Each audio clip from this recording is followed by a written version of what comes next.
Group পর্বের প্রথম ম্যাচে ডিআর কঙ্গোর সাথে ১-১ গোলের ড্র পর্তুগালের।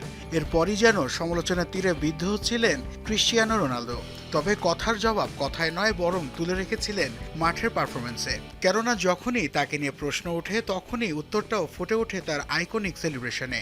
নিজের জোড়া গোলের দিনে উজবেকিস্তানকে ৫-০ গোলে উড়িয়ে দিয়েছে পর্তুগাল। যুক্তরাষ্ট্রের হিউস্টনে শুরু থেকেই মাঝমাঠে নিয়ন্ত্রণ নিয়ে খেলতে থাকে পর্তুগাল। গোলের জন্য বেশি সময় অপেক্ষা করতে হয়নি তাদের। খেলা ৬ মিনিটে দারুণ এক গোলে বিশ্বকাপের ৬টি ভিন্ন আসরে গোল করার কীর্তি গড়েন রোনালদো। জানান দেন এভাবেই স্রোতের বিপরীতে বারবার ফিরে আসেন তিনি।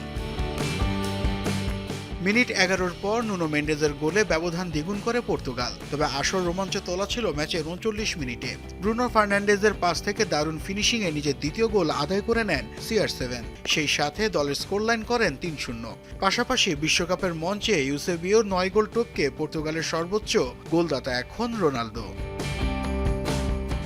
হ্যাট্রিক পূরণে মরিয়া হয়ে উঠলেও সুযোগটা যেন হয়ে উঠছিল না CR7-এর। উল্টো ৬০ মিনিটে পর্তুগালকে আত্মঘাতী গোল উপহার দিয়ে ৪-০-তে পিছিয়ে পড়ে উজবেকিস্তান। ৮৭ মিনিটে রোনালদোর হ্যাট্রিক পূরণের সুযোগ এলেও লিও নিজেই করেন ফিনিশিং।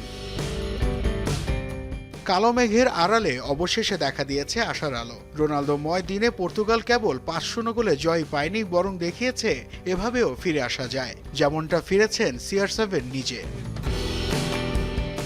নাসিফ শুভ, যমুনা স্পোর্টস।